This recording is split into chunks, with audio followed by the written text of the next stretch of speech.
I think that it was actually, one of those situations where by going to the game, having to get on a plane the next day, it sort of, forced me to sort of refocus my mind, and it gave me something to focus on that wasn't that. I think that,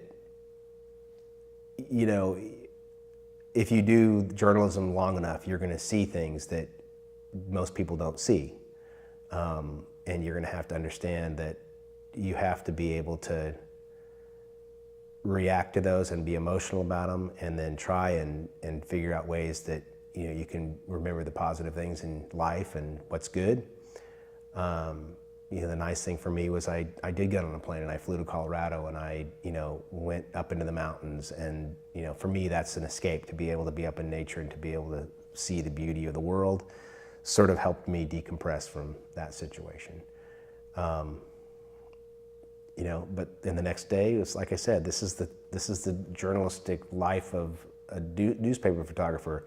One day you're covering a mass shooting, the next day you're covering a football game. And you have to bring, there's an expectation that I'm still going to go and I'm going to shoot the game and I'm going to do great work at the game. I'm going to bring the same, focus and everything that I have to make sure that I make great pictures of the football game, which is so trivial when you think about an Oregon football game compared to, 9 people dying. I think that's always the thing we find, and as newspaper journalists especially. I don't focus on one thing. I have to do everything.